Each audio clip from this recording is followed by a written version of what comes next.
அனைவருக்கும் இனிய காலை வணக்கம். ஒரு 21 நாளாக நம்ம தொடர்ந்து லீடர்ஷிப் உடைய பல்வேறு பகுதிகளை பற்றி பேசிட்டு இருக்கோம். இன்னைக்கு நம்ம பார்க்க போற தலைப்பு வந்து ரொம்ப முக்கியமான தலைப்பு, கான்ஃப்ளிக்ட் ரெசல்யூஷன் சொல்லக்கூடிய கான்ஃப்ளிக்ட் மேனேஜ்மெண்ட். கான்ஃப்ளிக்ட் அப்படிங்கிறதுக்கு தமிழ்ல பல்வேறு அர்த்தங்கள் இருக்கு. மோதல், முரண்பாடு, சச்சரவு, போர், போராட்டம், இது மாதிரி வந்து நிறைய அர்த்தங்கள் சொல்றாங்க. இது இரு நபர்களுக்கு நடுவில் வரலாம், இரு குழுக்களுக்கு நடுவில் வரலாம், இல்லை 2 நிறுவனங்களுக்கு நடுவில் வரலாம், இல்லை ஒரு நிறுவனத்தில் இருக்கக்கூடிய பல்வேறு குழுக்களுக்கு இடையில வரக்கூடிய கருத்து வேறுபாடு. இது வந்து it is difference of opinion, அவ்வளோதான். அது வந்து தீவிரமான கருத்து வேறுபாடுன்னு சொல்லலாம். அதுல முக்கியமா என்னன்னா, மோதல் அப்படிங்கிறது இரு தரப்புக்கும் இருக்கக்கூடிய ஒரு சண்டை அல்லது கருத்து வேறுபாடுன்னு சொல்லலாம். இது வந்து கொள்கை அடிப்படையில இல்லைன்னா அவங்களுக்கு கிடைச்ச ஒரு இன்ஃபர்மேஷன், கான்ஃப்ளிக்டிங் ரிப்போர்ட்ஸ் சம்பந்தமான ஒரு மோதலா இருக்கலாம். சச்சரவுன்றது கருத்து வேறுபாடுகளால ஏற்படக்கூடிய ஒரு விவாதம். இதுல வந்து தனிநபர் மோதல், அக முரண்பாடு, உள்மன முரண்பாடுன்னு சொல்லுவாங்க. அப்புறம் ஒரு இன்ட்ரெஸ்ட், அதாவது நலன்கள்ல முரண்பாடு. ஸோ இதுக்கு கான்ஃப்ளிக்ட்டுக்கு வேற எதிர்மறையான சொல் எல்லாம் என்னன்னு பார்த்தீங்கன்னா, அக்ரிமெண்ட், பீஸ், ஹார்மனி அப்படிலாம் சொல்கிறோம். அதாவது இணக்கம், அமைதி, ஒற்றுமை அப்படிலாம் நம்ம சொல்கிறோம். இந்த தனிப்பட்ட வாழ்க்கையிலையும் சரி, நம்மளுடைய நிறுவனத்திலையும் சரி, அரசியல்லையும் விளையாட்டு துறையிலையும் சரி, தவிர்க்க முடியாத ஒரு விஷயம் என்னன்னா இந்த முரண்பாடு தான். அதை எப்படி கையாள்வது அப்படிங்கிறது தான் இப்போ நம்ம பேசக்கூடிய ஒரு முக்கியமான ஒரு விஷயமா இருக்கு. இந்த முரண்பாடுங்கிறது ஒரு சண்டை கிடையாது, வெவ்வேறு கருத்துக்கள் மோதிக்கொள்ளக்கூடிய ஒரு புள்ளி. இதை வந்து நம்ம சரியாக கையாள வேண்டும். அதுக்கு வந்து ஒரு புதிய மாற்றமாக அமையும் அப்படின்றத நம்ம நம்பணும். என்ன அப்படின்னு பார்த்தீங்கன்னா, முரண்பாடுடைய ஏன் உருவாகுது அப்படின்றத முதல்ல நம்ம புரிஞ்சுக்கணும். ஏன் உருவாகுது அப்படின்னு சொன்னா, தகவல் தொடர்பு காரணம். அதாவது சொல்ல வேண்டியதை சரியா சொல்லாம இருக்கிறது, இல்லை சரியா சொல்லியிருக்காங்க அதை நம்ம சரியா கேட்காம இருக்கிறது, இல்லை சொல்லியிருக்காங்க கேட்டிருக்கோம் அதை தவறா புரிஞ்சுக்கிறது. அதாவது லிசன், இன்டர்பிரட், இம்ப்ளிமெண்ட் அப்படிம்பாங்க. இப்போ ஒருத்தர் சரியா அதை இன்டர்பிரட் பண்ணல, அவர் சரியா புரிஞ்சுக்கல அப்படின்னா அவர் சரியா போய் அதை இம்ப்ளிமெண்ட் பண்ண முடியாது. அதனால ஒரு பெரிய சண்டை, சச்சரவு, மோதல்கள் தான் வந்து வரும். அப்புறம் வெவ்வேறு இலக்குகள் வந்து இருக்கும் குழுக்களுக்கு நடுவில். அதை வந்து வெவ்வேறு நோக்கங்களோடு அவங்க செயல்படுவாங்க. வெவ்வேறு நோக்கங்களோட செயல்படும் பொழுது அந்த மோதல்கள் வரும். எப்பவுமே அப்படின்னா, இந்த ஃபைனான்ஸ் டிபார்ட்மெண்ட்டுக்கும், ப்ரொடக்ஷன் டிபார்ட்மெண்ட்டுக்கும், ஃபைனான்ஸ் டிபார்ட்மெண்ட்டுக்கும், அட்மின் டிபார்ட்மெண்ட்டுக்கும் நிறைய சண்டைகள் வரும். அதெல்லாம் இவ்வளோலாம் ஃபண்ட்ஸ்லாம் கொடுக்க முடியாதுங்க அப்படிம்பாங்க. இது வந்து இப்போ அரசாங்க திட்டங்கத்துலேயும் நடக்குது. இல்லை இந்த திட்டம் பண்ண போகிறோம், அந்த திட்டம் பண்ண போகிறோம், அதுக்கெலாம் நிதி இல்லை சார்னோன்னா வேறு நிதியிலேருந்து எடுத்து இந்த நிதிக்கு அனுப்புறது, இது மாதிரிலாம் நிறுவனங்கள்லையும் நடக்கும். நம்ம வாழ்க்கையிலேயே கூட அது மாதிரி பண்ணுவோம். நம்மளோட ப்ரையாரிட்டிஸை மாற்றிட்டு ஒரு அர்ஜென்ட்டான ஒரு செலவு வருது, அது முக்கியம் இல்லையோ, நம்ம தர்க்கம் பண்ணி இதுதான் அப்படின்னு நம்மளை ஃபோர்ஸ் பண்ணும்போது வேற எதுக்கோ வச்ச பணத்தை எடுத்து இதுக்கு அமுச்சு விட்ருவோம், டைவர்ட்டிங் த ஃபண்ட்ஸ். அப்போது மிகப்பெரிய முரண்பாடு வந்து வரும். அது சக்ஸஸ் ஆனால் ஓகே, சக்ஸஸ் ஆகலைன்னா அந்த சண்டை மறுபடியும் வலுக்கும். அப்போ இது வெவ்வேறு இலக்கு அப்படிங்கிறத நிச்சயமாக எல்லா குழுக்கள்லையுமே இருக்கும். பட் அந்த குழுக்களுக்கு முக்கியத்துவம் கொடுக்கணும். அதுக்கு காரணம் என்ன நடக்குதுன்னா, வளப்பற்றாக்குறை, ஸ்கேர்ஸ் ஆஃப் ரிசோர்ஸஸ்ன்னு சொல்லுவாங்க. எல்லா நிறுவனத்துலேயும் சரி, குடும்பத்துலேயும் சரி, நாட்டிலையும் சரி, இந்த ஸ்கேர்ஸ் ஆஃப் ரிசோர்ஸஸ் அப்படிங்கிறதுனா நேரம், பணம், மனித வளம். நேரம் வந்து எல்லாருக்கும் 24 மணி நேரம் தான் அப்படின்னா கூட, எதுக்காக நம்ம எத்தனை டயத்தை அலோகேட் பண்ணுறோன்னு இருக்கு இல்லையா, அது ரொம்ப ரொம்ப முக்கியம். அதே மாதிரி பணம் இருக்குது. இந்த பணத்தை வந்து நம்ம எந்தெந்த விஷயங்களுக்கு அலோகேட் பண்ணுறோம். ரிசோர்ஸஸ் இருக்குது. இந்த ரிசோர்ஸஸ்லாம் நம்ம வேறு எதுக்காவது யூஸ் பண்ணிவிட்டு தேவையான இடத்துல ரிசோர்ஸஸ் குறைவாக இருந்தது அப்படின்னு சொன்னால் ரொம்ப கஷ்டமாக இருக்கும். இப்போ தேர்தல் நேரத்தில் பார்த்திங்கன்னா, அந்த லா அண்ட் ஆர்டருக்காக நிறைய போலீஸ் போயிடுவாங்க. சாதாரண கிரைம்ஸ்க்கு நமக்கு வந்து போலீஸ் இருக்காது. ஸோ அதை நம்ம புரிஞ்சுக்கணும், அந்த முரண்பாடுகளை நம்ம வந்து புரிஞ்சுக்கணும். அது மட்டும் இல்லை, நம்ம ஃபைலில் வந்து நிறைய விஷயங்கள் இருக்கும் டிஸ்கஸ் பண்ணும்போது. அதில் பழி சுமத்துற விஷயம்னு ஒன்று இருக்குது, பிளேம் கேம் அப்படின்னு சொல்லுவாங்க. ஒரு பிரச்சனை ஏற்படும் போது இதுக்கு யார் காரணம் அப்படின்னு தேடுறத விட இதுக்கு என்ன தீர்வு அப்படின்னு தேடுறது தான் ஒரு புத்திசாலித்தனம்னு சொல்லுவாங்க. ஆனால் பொதுவாக அப்படி நடக்கிறது இல்லை. இது why does happen, who has done it, who is responsible, இது முதல்ல சிசிடிவி போய் பாரு அப்படி இப்படின்னு சொல்லிட்டு ப்ரீவியஸ் ரெக்கார்ட்லாம் போய் பாருங்கள், யார் யாரெல்லாம் இதை ஹேண்டில் பண்ணியிருக்காங்கன்னு கண்டுபிடிங்கன்னு சொல்லிட்டு நம்ம அந்த துப்பறியும் சாம்பு மாதிரி வேலையே தான் வீட்லேயும் நடக்கும், ஆஃபீஸ்லேயும் நடக்கும், எல்லா இடங்கள்லையும் நடக்கும். இது முரண்பாட்டை அதிகப்படுத்துமே தவிர தீர்க்கவே தீர்க்காது. அது தவிர பார்த்தீங்கன்னா நம்மளுடைய கவனித்தல்னு சொல்கிறோம், ஆக்டிவ் லிசனிங். எதிரில் இருக்கக்கூடிய ஆட்கள் உண்மையிலுமே என்ன சொல்ல வர்றார் அப்படிங்கிறத நம்ம புரிஞ்சுக்கல அப்படின்னா அவங்களோட உணர்வுகளுக்கோ கருத்துக்களோ நம்ம மதிப்பளிக்கலன்னு அர்த்தம். We have to treat equally. We have to respect them because they are also part of the family or organization or the country or the team, whatever it is. அந்த பொதுவான இலக்கை நம்ம கண்டுபிடிக்கணும். ஒவ்வொருத்தரும் தனித்தனி பர்சனல் அப்ஜெக்டிவோட ஒர்க் பண்ணுறாங்கன்னா நம்ம common objective miss ஆகிடும். இரு தரப்பினருக்கும் இடையே எப்பவுமே ஒரு பொதுவான நன்மை என்னன்றதை அடையாளம் கண்டுபிடிச்சு அதில் குறிப்பாக ஈகோ இல்லாமல் நிறுவனத்துடைய அல்லது குழுவுடைய அல்லது குடும்பத்துடைய நன்மை வெற்றி அதுதான் முக்கியம். You have to focus. Cricket first அப்படிம்பாங்க, ஹெல்த் ஃபர்ஸ்ட் அப்படிம்பாங்க, நேஷன் ஃபர்ஸ்ட் அப்படிம்பாங்க, பார்த்துருக்கீங்களா? அப்போ எதுக்கு நம்ம முக்கியத்துவம் கொடுக்குறோம் அப்படின்றத உணர்ந்து செயல்படும் பொழுது இந்த கான்ஃப்ளிக்ட்லேருந்து நம்ம மீண்டு வந்துடலாம். ஆனால் சில சமயம் என்னென்னா இந்த கான்ஃப்ளிக்டை தீர்ப்பதற்கு தள்ளி போடாமல் சம்மந்தப்பட்டவங்க நேரடியாக கண்ணியமாக பேசணும். நிறைய வாட்டி இந்தியா பாகிஸ்தான் பிரச்சனை நடந்திருக்கு, இந்தியா ஸ்ரீலங்கா பிரச்சனை நடந்திருக்கு, இப்போ இந்த ஈரான் வேர்ல்டு வார்லாம் நடக்குது இல்லையா? யாருக்கு பிரச்சனையோ அவங்க உட்காந்து பேச மாட்டாங்க. நடுவில் ஒரு ஒமான் வருது, வேறு கண்ட்ரி வருது அப்படின்னு சொல்லும் பொழுது இவங்க என்ன சொல்கிறாங்க அவங்க என்ன சொல்கிறாங்கன்னு நமக்கு தெரியாது. பிரச்சனையை அதிகப்படுத்துறதுக்கான வாய்ப்புகள் ரொம்ப ஜாஸ்தி.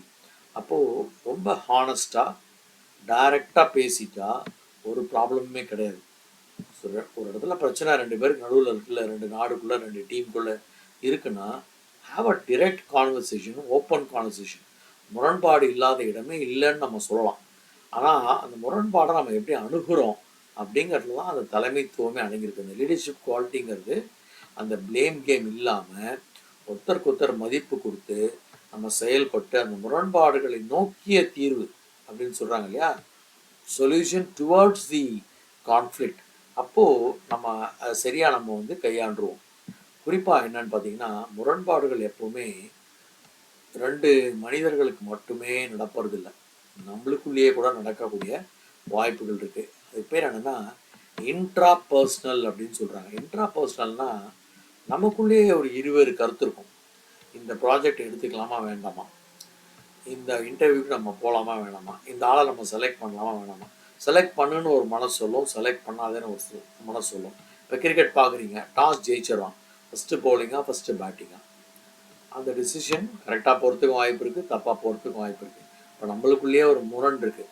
அதை நம்ம அந்த குழப்பத்தில் இருக்கும் பொழுது முடிவெடுக்க முடியாமல் இருக்கும். அப்போ இன்னொரு பர்சனுடைய எக்ஸ்பர்ட்ஸ் தேவைப்படுறாங்க. அங்கே தான் ஒரு கன்சல்டண்ட்டு, ஒரு கோச்சு, இல்லை வேறு ஏதாவது ஒரு நிறுவனம், அதிகாரத்துவம் மிக்க நிறுவனம், இல்லை ஒரு அந்த காலத்தில் ராஜாக்கெல்லாம் அந்த ராஜ குருன்னு சொல்லுவாங்க, அவர் சொல்கிறது தான் கேட்பாங்க. அப்போது நமக்குள்ளே இருக்கிற இது மாதிரி ஐயா எனக்கு இப்படி ஒரு சந்தேகம் இருக்குது, எனக்கு என்ன பண்ணணும் ஐயா அப்படின்னு சொல்லும்போது அதுக்கான தீர்வு நமக்கு கிடைக்க போகுது. இப்போது 2 பேருக்கு நடுவில் ஒரு பிரச்சனை இருக்குதுன்னு பார்த்தீங்கன்னா அந்த மாதிரி விஷயத்துக்கு பேர் இன்டர் பர்சனல் அப்படின்னு சொல்லுவாங்க. முதல்ல சொன்னது இன்ட்ரா பர்சனல், எனக்குமே முரண்பாடு. இன்னொன்று எனக்கும் இன்னொருவருக்கும் ஆன முரண்பாடு. அதுக்கு அடுத்தது பார்த்தீங்கன்னா இன்டர் குரூப் கான்ஃப்ளிக்ட், 2 துறைகளுக்கு நடுவே அல்லது 2க்கு மேற்பட்ட துறைகளுக்கு நடுவே ஏற்படக்கூடிய ஒரு மோதல். இதை தாமஸ் கில்மன் அப்படின்னு சொல்லிட்டு ஒருத்தர் இருக்கார். ஒரு அருமையான ஒரு 5 உத்திகளை நம்மளுக்கு கொடுக்குறாரு. முதல் விஷயம் என்னன்னா கம்பீட்டிங் அப்படின்னு சொல்றாரு. ஒரு தரப்பு மட்டும் வெல்லக்கூடாது, 2 தரப்பும் வின் பண்ணணும். அந்த வின் லூஸ் அப்படிங்கிறது ரொம்ப தப்பான ஒரு விஷயமா இருக்கும். வின் வின் அப்படிங்கிறது தான் கரெக்டாக இருக்கும். ஆனால் பெரும்பாலும் அப்படின்னா I'm okay, you are not okay, transaction அனாலிசிஸில் சொல்லுவாங்க. ஹவு டு இன்ஃப்ளூயன்ஸ் ஃப்ரெண்ட்ஸ் அப்படின்னு புஸ்தகம்லாம் இருக்கு இல்லையா, அதில் கூட இருக்கும் இது. I am okay, you R ஓகேன்னு அப்படி கூட ஒரு புஸ்தகம் இருக்குது, கிடைச்சா வாங்கி படித்து பாருங்க. இப்போது I am okay, you are not okay. ரெண்டாவது நிலை என்னன்னா, ஐ எம் ஓகே,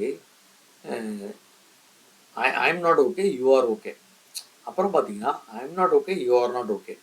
அப்போ 3 விதமான பிரச்சனையை தாண்டி 4வது ஒரு விதமாகவும் இருக்கும். You are okay, I am not okay. அது ரொம்ப ரேர். ஐ எம் நாட் ஓகேன்னு யாரும் ஒத்துக்கவே போகிறது கிடையாது. அப்போ இந்த வின் வின் சுச்சுவேஷன். இப்போ ஒரு படம் எடுக்கிறாங்கன்னா ப்ரொடியூசருக்கும் லாபம் வரணும், அதை நடிக்கிறவருக்கும் லாபம் வரணும், பார்க்குறவங்களுக்கும் லாபம் வரணும். இப்போ நம்ம ஒரு மேட்ச் பார்க்குறோம் அப்படின்னா 2 டீம், ஒருத்தர் ஜெயிப்பாங்க, ஒருத்தர் தோக்குறாங்க. ஆனால் பார்க்குறவங்களுக்கு ஒரு என்டர்டெயின்மெண்ட் கிடைக்கணும். இது நடத்தக்கூடிய ஆர்கனைசேஷனுக்கும் அது லாபகரமாக இருக்கணும். ஸோ இதை தான் நம்ம வின் வின் சுச்சுவேஷன் அப்படின்னு சொல்கிறோம். இது வேண்டாம் அப்படின்னு நினைக்கிறவங்க என்ன பண்ணுவாங்கன்னா அகாமடேட்டிங் அப்படிங்கிற நிலைக்கு போயிடுவாங்க. ஒத்துப்போதல்.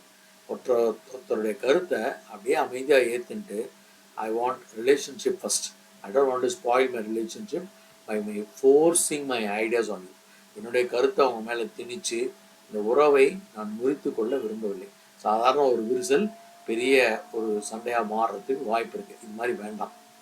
அப்போ அவங்க என்ன பண்ணுவாங்கன்னா நெக்ஸ்ட் ஸ்டெப்பு போடுறாங்க, தவிர்த்தல்னு சொல்லக்கூடிய அவாய்டிங். இப்போதைக்கு இந்த பிரச்சனையை நம்ம just let us leave it, okay. இதை மேற்கொண்டு டிஸ்கஸ் பண்ணுறதுனால எந்த யூஸும் இல்லை, just let us leave it அப்படின்னு சொல்லிட்டு அப்படியே இவர் இந்த பக்கம் கிளம்பிடுவார், அவர் அந்த பக்கம் கிளம்பிடுவார். பிரச்சனை அப்படியே தான் இருக்கும். திருப்பி இன்னொரு நாளைக்கு அது ரைஸ் ஆகும்போது அன்னைக்கு மூடை பொறுத்து இருக்குது, அன்னைக்கு சுச்சுவேஷனை பொறுத்து, அன்னைக்கு அதை யார் ஹேண்டில் பண்ணுறாங்கன்றதை பொறுத்து அந்த problem it may get immediately solve also with the right solution. அடுத்தது என்னென்னா விட்டு கொடுத்தல். இந்த விட்டு கொடுத்தலில் ஆல்வேஸ் ஒருத்தருடைய மனசு ரொம்ப கஷ்டப்படும். இரு தரப்புமே பாதி பாதி விட்டு கொடுத்து ஒரு முடிவுக்கு வருதுன்றது 2 பேருக்குமே லூஸ் ஆகிடும். பெரும்பாலும் ஒருத்தர் விட்டு கொடுக்குறாரு, விட்டு கொடுத்தல் கெட்டு போவதில்லை அப்படின்னு சொல்கிறோம் இல்லையா, அது மாதிரிலாம் கிடையாது. விட்டு கொடுத்துட்டு நம்ம மைண்டு நம்மளுக்கு தூக்கம் வராது, ஐயோ அதெல்லாம் அவனை விட்டு கொடுத்துட்டோம், அதெல்லாம் இவ்வளோ ஈஸியாக விட்டு கொடுத்துடக்கூடாது அப்படின்னு நம்ம திருப்பி அதை ப்ரூட் ஓவர் பண்ணுவோம். சில சமயம் தூங்காமல் நினச்சி பார்ப்போம், 2 பேர்கிட்ட புலம்புவோம், ஃபேஸ்புக்கில் வேறு மாதிரி ஸ்டேட்டஸ் வைப்போம், வாட்ஸ்அப்பில் ஸ்டேட்டஸ் வைப்போம். பிகாஸ் நம்ம மைண்ட் அதை அக்செப்ட் பண்ண மாட்டேங்குது நம்ம விட்டு கொடுத்துட்டோன்றது. அந்த காம்ப்ரமைசிங்கிறது it's not a good idea. அப்போ எதுதாங்க நல்ல ஐடியான்னு பார்க்கும்போது கொலாபரேஷன் ஆர் கொலாபரேட்டிங், இணைந்து செயல்படுதல். அப்போ 2 தரப்புக்கும் வெற்றி தரக்கூடிய ஒரு சிறந்த அணுகுமுறை என்னன்னு பார்த்தீங்கன்னா, நம்ம 2 பேரும் வில் அண்டர்ஸ்டாண்ட் த சிச்சுவேஷன். இந்த வாட்டி இருக்கிற ஃபண்ட்ஸை நீங்கள் எடுத்துக்கோங்க, நெக்ஸ்ட் ஃபண்ட் அலோகேட் ஆகும்போது நான் எடுத்துக்கிறேன், இந்த வாட்டி இருக்கக்கூடிய ஆட்கள் நீங்கள் எடுத்துக்கோங்க, நெக்ஸ்ட் டைம் ஆளை நான் எடுத்துக்கிறேன் அப்படிங்கிற மாதிரி ஒருத்தருக்கு ஒருத்தர் நல்ல புரிதலோடு செயல்பட்டால் எப்பவுமே பிரச்சனை கிடையாது. We can always meet him, smile at him, have a good relationship with him. இதை நம்ம புரிஞ்சுக்கணும். அப்புறம் தீர்வை நோக்கிய ரெசல்யூஷன் சொல்லுவாங்க. முரண்பாடுகளை தீர்க்க எளிய வழிகளை பின்பற்றணும். அப்போது உணர்ச்சிகளை கட்டுப்படுத்தணும்.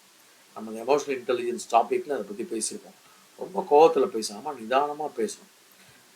ஐ டு ஐ கான்டாக்டோட, தேவையில்லாத பாடி லாங்குவேஜ், இரிட்டேட்டிங் பாடி லாங்குவேஜ்லாம் இல்லாமல் ஒரு நார்மல் கான்வர்சேஷன் வச்சு, I can understand what you are saying, okay let us go about it, fine, no problem அப்படின்னு பேசும்போது என்ன நடக்குதுன்னா 2 பேருக்குமே காயப்படுறதில்ல, மனசு 2 பேரும் சமாதானம் ஆகிடுறாங்க. பிரச்சனையை வரையறுத்தல், யார் தவறுன்னு பார்க்கறத கூட இது என்ன பிரச்சனை, how we can resolve it, at what cost, இதை சால்வ் பண்ணால் என்ன ஆகும், சால்வ் பண்ணலாம் என்ன ஆகும், சால்வ் பண்ணுறதுக்கு எவ்வளோ செலவாகும், அப்படி பார்க்கலாம். அப்படி இல்லைன்னு சொன்னால் ஆல்டர்னேட்டிவாக யோசிக்கிறது. ஒரே தீர்வில் நிற்காம ஒரு 2-3 solution, plan A, plan B, plan C. Okay, first let us try plan A. If it doesn't work out, we always have a plan B which is also agreed by others. எல்லாரும் இது ஒத்துட்டாங்க, இது சரிப்பட்டு வரணும்னா நம்ம அதுக்கு போயிடுவோம் அப்படின்னு சொல்லி அந்த பிளான் பிக்கு நம்ம போகிறோம். அதுக்கு அடுத்தது என்னென்னா ஒப்பந்தம் செய்தல். ஒரு தீர்வை தேர்ந்தெடுத்து அதை எப்படி செயல்படுத்தலாம் அப்படின்னு 2 பேருமே ஒத்துக்கிட்டு அதை செயல்படுத்துறது. அப்போ பாசிட்டிவ் சைட் ஆஃப் கான்ஃப்ளிக்டே கிடையாதுங்களா? எப்பவுமே கான்ஃப்ளிக்டில் நெகட்டிவ் தான் இருக்கா அப்படின்னு பார்த்தீங்கன்னா, முரண்கள் எல்லாமே கெட்டவை அல்ல. நான் சொன்னேன் இல்லையா, all emotions are not bad அப்படின்ட்டு. அதே தான் கான்ஃப்ளிக்ட்லையும். ஏன்னா எல்லாத்துக்கும் ஆமாச்சாமி போட்டால் அங்கே ஒரு ஆல்டர்னேட்டிவ் ஐடியாவே நம்மளுக்கு கிடைக்காது. யாராவது ஒருத்தர் இல்லை சார் இது சரியில்லை, இன்னொரு வாட்டி யோசிங்க சார், இல்லை இப்படி பண்ணலாமா சார்னு கேட்குறான் பார்த்தீங்களா, அது நல்ல ஒரு கன்ஸ்ட்ரக்டிவ் ஒரு ஆங்கிள் தான் அது. அப்போ சரியான முறையில் கையாளப்படும் ஒரு முரண்பாடுகள் எப்படி இருக்கும்னு சொல்லி பார்த்தீங்கன்னா, புதிய யோஜனைகளை உருவாக்கும். It will bring new ideas, innovation அப்படின்னு சொல்கிறோம். அப்புறம் குழு உறுப்பினர்களிடையே நமக்கு என்ன கிடைக்கும்? நம்பிக்கை கிடைக்கும், ட்ரஸ்ட் கிடைக்கும். அப்புறம் பழைய தவறுகளை நம்ம செய்யாமல் இருப்போம். அப்புறம் முரண்பாடுகளை தவிர்ப்பது, டு அவாய்ட் கான்ஃப்ளிக்ட்டுங்கிறது ஒரு கவடைஸ்ன்னு சொல்கிறாங்க, கோழைத்தனம் அப்படின்னு சொல்லுவாங்க. அதை சில பேர் வளர்த்து விடுவாங்க. நல்லா நெய் ஊற்றி எண்ணெய் ஊற்றி நடக்கட்டும், ரெண்டு பேருக்கு நல்லா சண்டை வரணையா, I'm very very happy now அப்படின்னு சொல்கிறான் பார்த்தீங்களா. அதை மாதிரி ஒரு முட்டாள்தனம் ஒன்றுமே இல்லை. ஏன்னா மறுநாள் அவங்க 2 பேரும் சேர்ந்துருவாங்க, நம்ம தான் வந்து மாட்டின்னு முழிப்போம். ஏன்னா வாழ்க்கையில் நம்ம பார்த்துருக்கோம் நிறைய இடத்துல. அப்போது எது தப்பு எது கரெக்டுன்னு பார்த்தீங்கன்னா, தவிர்ப்பது கோழைத்தனம், அதை வளர்ப்பது முட்டாள்தனம் அப்படின்னு சொன்னால், அதை சரியாக கையாண்டு வெற்றி காண்பது தான் உண்மையான தலைமைத்துவம். எ குட் லீடர்ஷிப் அப்படிங்கிறது என்னன்னா, அந்த ரைட் வேல அந்த கான்ஃப்ளிக்டை ஹேண்டில் பண்ணி, அதை ரிசால்வ் பண்ணி, சக்ஸஸ்ஃபுல்லாக ஒரு சுச்சுவேஷனை ஹேண்டில் பண்ணி, நிறுவனத்தை சரியான வழிமுறையில் நடத்தணும், குடும்பத்தை சரியான வழிமுறையில் நடத்தணும், நாட்டை வழிமுறையில் நடத்தணும், அந்த டீமை நல்ல வழிமுறையில் நடத்தணும்னு நினைக்கிறோம் பார்த்தீங்களா. அங்கே தான் ஒரு லீடர் நிற்கிறாரு. அப்படிப்பட்ட லீடர்கள் உருவாவதற்கு முக்கியமான காரணம் என்னென்னா, அவங்க மைண்டில் இருக்கிற ஒரு கிளாரிட்டி, ஒரு காம்னஸ், அந்த ரெண்டுமே ரொம்ப முக்கியம். அதுக்காக தான் நம்ம அந்த யோகாலாம் பண்ணி நம்ம என்ன பண்ணுறோம், மைண்டை முதல்ல காம் பண்ணுறோம். மைண்டு காமாக இருந்தாலே கிளியர் கட்டாக நம்மளால் ப்ராப்ளத்தை புரிஞ்சிக்க முடியும், அந்த சுச்சுவேஷனை புரிஞ்சிக்க முடியும். அதுக்கான சொல்யூஷன் நம்ம கண்ணு முன்னாடியே இருக்கும். ஏன்னா ஒரு பூடு தயாரிக்கிறவன் தான் சாவியையும் தயாரிக்கிறான். ஈஸியாக நம்மளால் வந்து ரிசால்வ் பண்ணிடலாம். இந்த தலைப்பை நம்ம இதோட நிறைவு செய்துவிட்டு நாளை மீண்டும் நம்ம வேறொரு தலைப்போடு சந்திப்போம். நன்றி, வணக்கம்.